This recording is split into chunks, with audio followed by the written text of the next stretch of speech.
Berlatar belakang pada sebuah lab percobaan manusia, film dimulai dengan memperlihatkan 3 orang manusia yang sedang berusaha lari dari kejaran para penjaga lab tersebut. Huolan, seorang ilmuwan jenius sekaligus ibu dari Qianhe, mencoba menyelamatkan putrinya dan seorang anak laki-laki dari dalam lab tersebut. Namun ketika Huolan sedang mencoba membuka akses pintu keluar lab tersebut, Fei mencoba menahan para penjaga dengan menggunakan kekuatan yang sedang dikembangkan oleh Huolan, berupa sebuah chip komputer yang tertanam pada lehernya.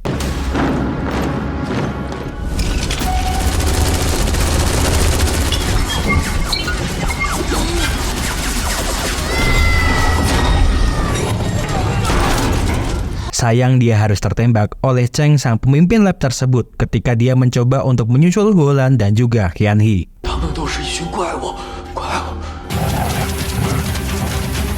Mereka berdua masih mencoba untuk lari dari sana, melewati lebatnya hutan dengan dikejar para penjaga dan beberapa anjing pelacak. Namun Huolan harus tertembak di kakinya, yang tentunya malah membuat Qianhe sangat marah dan tak sengaja malah mengeluarkan kekuatan tersembunyinya.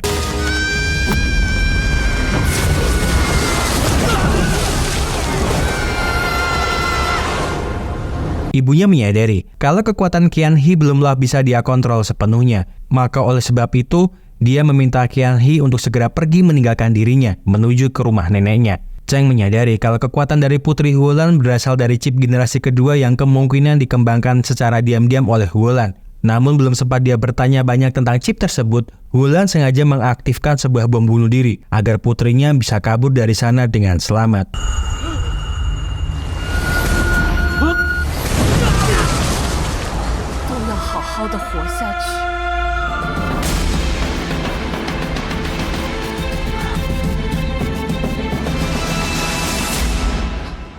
Sepuluh tahun pun berlalu semenjak kejadian tersebut. Qianhe yang kini sudah dewasa bangun dari tempat tidurnya. Tetapi dirinya yang sekarang mengalami kelumpuhan pada kedua kakinya yang disebabkan oleh sebuah penyakit tumor yang ada di kepalanya. Di rumah itu, dia tinggal bersama dengan neneknya yang bernama Yuji, yang benar-benar menjaga cucunya dari dunia luar, karena dia tahu kalau cucunya menjadi incaran orang-orang jahat dari masa lalu. Qianhe juga mempunyai seorang sahabat bernama Xiaoxi, yang juga sangat peduli dan perhatian dengan keadaannya.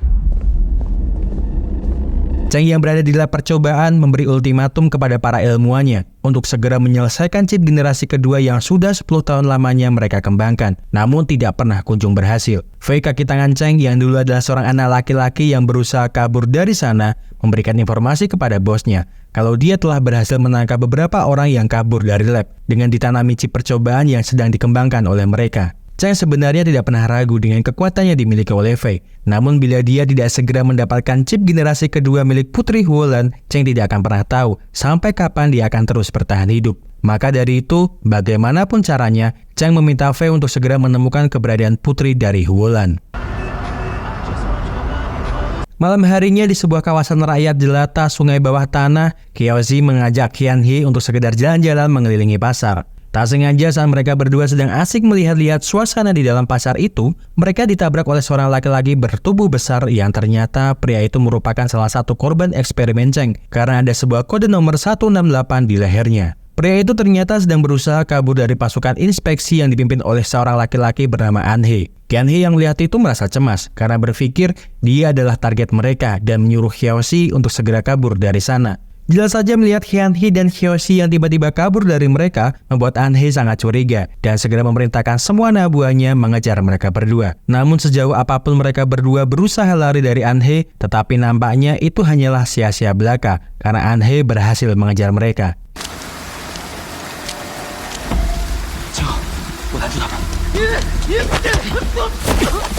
Xiaoxi mencoba melakukan perlawanan, namun usahanya tidak membuahkan hasil, hingga akhirnya Anhe mendekati Qianhe dan malah berusaha untuk berbuat mesum terhadapnya. Tetapi tiba-tiba pria 168 datang dan berniat untuk menyelamatkan Xiaoxi.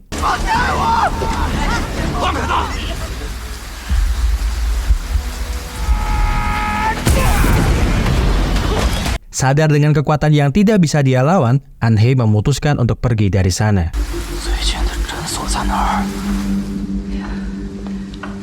Sang nenek merasa cemas karena hampir tengah malam cucunya belum pulang ke rumah. Namun tak berselang lama, Qianhe dan Xiaoxi tiba di rumah dengan membawa pria 168 karena pria itu mendapatkan luka tembak di tubuhnya. Sang nenek sebenarnya sangat menolak kehadiran pria itu. Tetapi karena tiba-tiba pria 168 itu pingsan, mau tak mau sang nenek pun mencoba untuk menolong pria tersebut.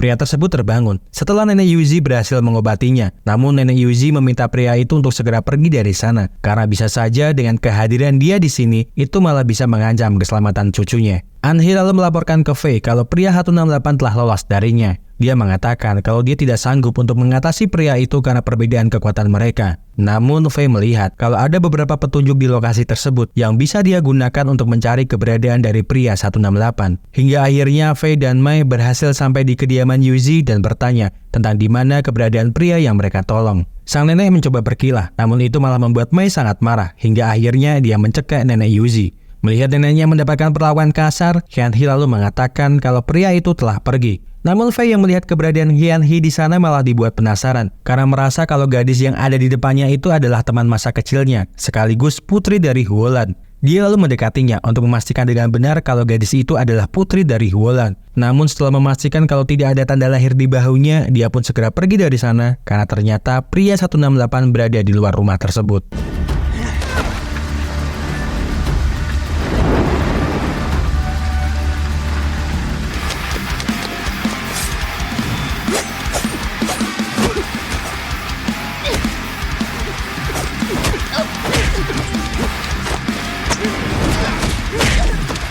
Mai tidak sanggup untuk melawan kekuatan pria 168, meskipun dia juga ditanami chip kekuatan oleh Cheng. Hingga akhirnya Faye pun harus turun tangan sendiri untuk mengalahkan pria tersebut.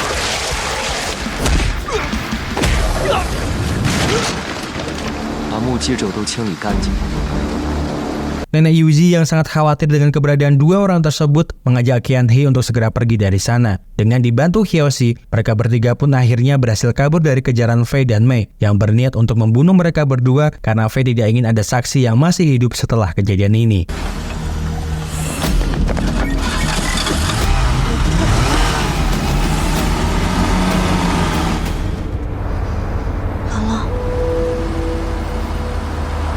Setelah mengalami beberapa kejadian yang aneh terus-menerus akhir-akhir ini, Hyun-hee lalu berusaha untuk mengetahui lebih jauh tentang informasi modifikasi eksperimen manusia. Berbekal informasi yang selama ini diam-diam Hyun-hee kumpulkan, dia berniat mencari sendiri lebih jauh kemana dia akan melangkah. Hingga akhirnya dia berada di sebuah tempat untuk mengkremasi para mayat.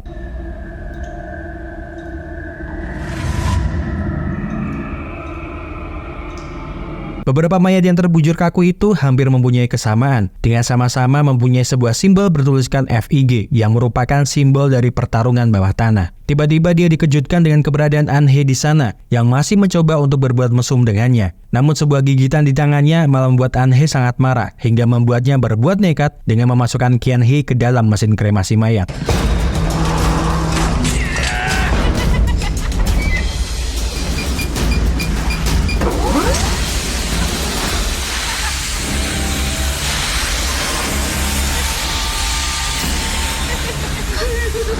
Perasaan marah dan panasnya suhu di dalam mesin kremasi itu malah membuat Hyun-hee tiba-tiba mengeluarkan kekuatan tersembunyinya, sehingga membuatnya berhasil keluar dari dalam mesin tersebut dan pulang dengan pikiran yang bercampur aduk menuju rumah Paman Ma.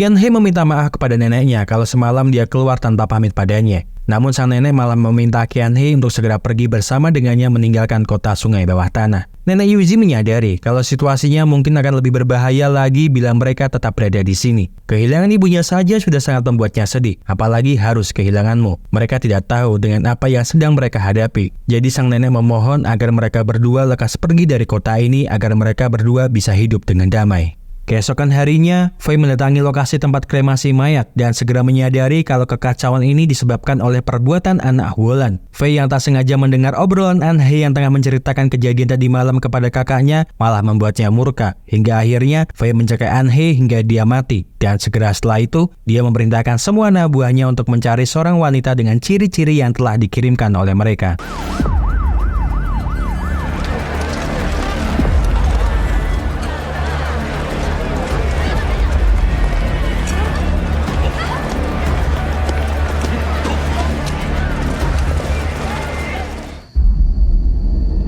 Sementara di lab percobaan, para ilmuwan yang dipekerjakan oleh Cheng harus mati satu persatu karena mereka dianggap gagal dalam menemukan formula yang pas untuk chip yang sedang mereka kembangkan. Tak berselang lama, Fei menemuinya untuk memberitahu sebuah informasi penting kalau putri dari Wolan berada di kota sungai bawah tanah. Tidak menyerah dengan situasi yang dia alami, Qianhe masih berusaha mencari beberapa informasi tentang pertarungan bawah tanah karena dia meyakini kalau semua itu ada hubungannya dengan masa lalunya.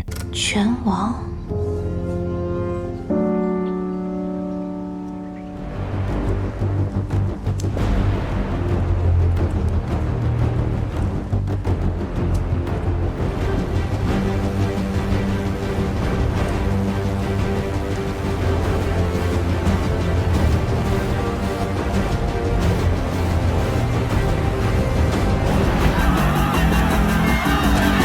Segera setelah itu, Qianhe lalu menuju tempat pertarungan bawah tanah tersebut. Namun dia dibuat terkejut karena Kyoshi diam-diam ikut dalam pertarungan berbahaya tersebut. Qianhe memohon kepada Kyoshi untuk segera keluar dari dalam arena itu. Tetapi Fei yang menjadi bos di arena pertarungan itu tak sengaja melihat keberadaan Qianhe di sana. Dia lalu bergegas untuk menangkap Qianhe. Tetapi Qianhe dengan cepat bersembunyi dari tempat itu. Fei yang frustasi karena tidak dapat menemukan keberadaan Qianhe melepaskan tembakan peringatan, sehingga membuat orang-orang yang berada di sana berlarian meninggalkan lokasi pertarungan.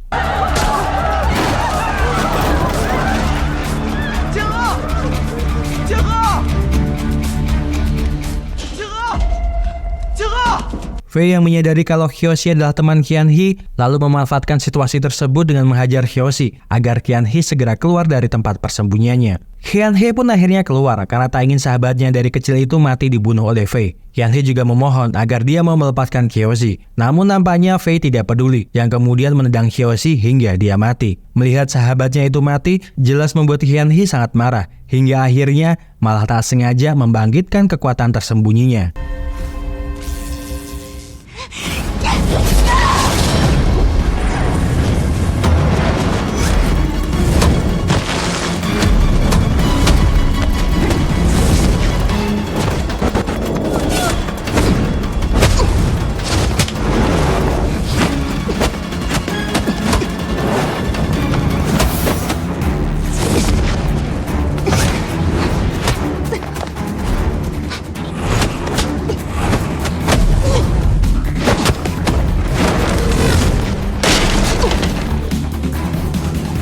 Tetapi karena Qianhe belum terbiasa dengan kekuatan yang dia miliki, Fei berhasil memukul Qianhe dan membuat wanita itu pingsan. Qianhe lalu dibawa ke lab tempat eksperimen milik Cheng, dan untuk waktu yang sangat lama, akhirnya dia bertemu lagi dengan Cheng, laki-laki yang menyebabkan ibunya mati. Cheng mengatakan kalau dia bukanlah yang membunuh ibumu, karena ibumu mati akibat bom bunuh diri. Ibumu adalah ilmuwan yang sangat jenius, sehingga dapat membuat sebuah chip yang bisa dikembangkan menjadi tentara super. Namun ibumu yang tidak ingin menjadi orang kaya, malah memilih untuk kabur dari tempat ini bersama dengan chip generasi kedua yang telah ditanamkan di tubuhmu. Segera setelah itu, Cheng segera memerintahkan semua ilmuwannya untuk segera mentransfer semua data chip generasi kedua yang telah Wolan ciptakan. Para ilmuwan berusaha untuk mentransfer data yang berada di dalam tubuh Qianhe, namun usaha mereka yang pertama mengalami kegagalan.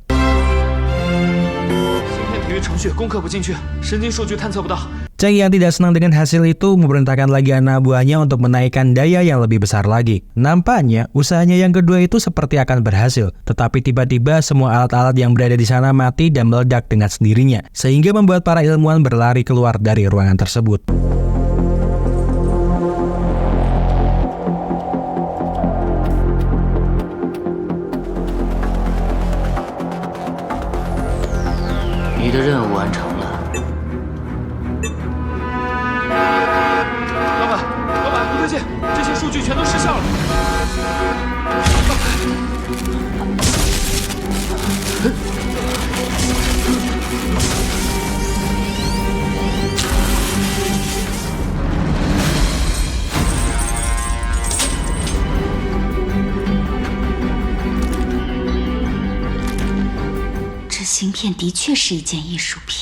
Qianhe nampaknya seperti hidup kembali dan seperti menikmati kekuatan yang ada di dalam dirinya telah bangkit dengan sempurna. Qianhe mengatakan kalau beberapa tahun ini dia mencoba untuk memanipulasi kekuatannya setiap hari, namun dia tidak pernah berhasil. Dia juga berusaha mengumpulkan data tentang organisasi ini, tetapi juga belum membuahkan hasil. Sampai pada hari itu, kemunculan tak terduga Faye dan juara tinju bawah tanah malah membuatnya menemukan arah kemana dia harus berjalan.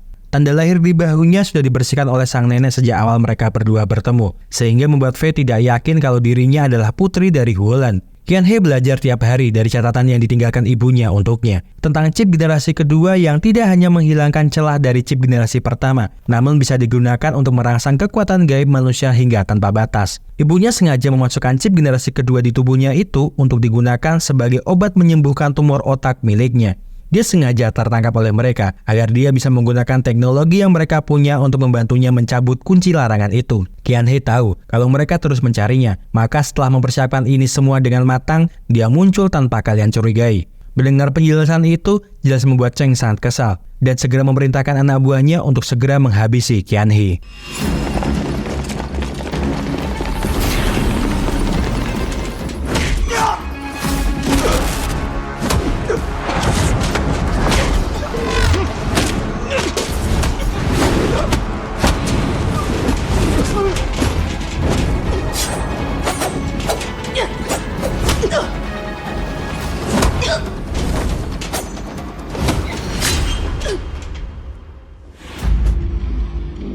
Maya dan para penjaga bukanlah lawan yang seimbang untuk Qianhe, karena dengan mudahnya Qianhe bisa menghabisi mereka tanpa bersusah payah. Penuh dendam atas masa lalunya yang terdoktrin oleh Cheng kalau Huolan dan putrinya telah meninggalkannya di tempat ini, membuat Faye mengeluarkan segala kemampuannya untuk membunuh Qianhe.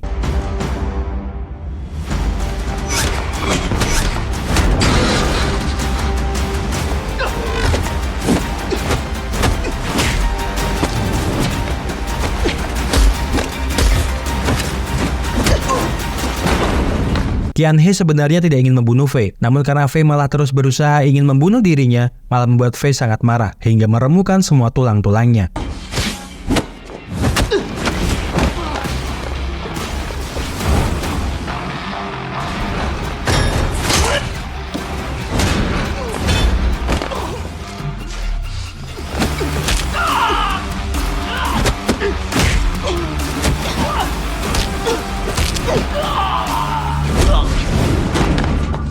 Qianhe lalu masuk ke ruangan Cheng dan berniat ingin membunuhnya, namun Cheng mengatakan kalau ibunya berada di sini. Mereka berdua lalu masuk ke dalam sebuah ruangan yang ternyata di dalam sana Cheng telah menyimpan otak ibunya untuk dijadikan sebuah eksperimen untuknya, yang jelas-jelas membuat Qianhe sangat murka dan membunuh Cheng dengan cara yang sadis.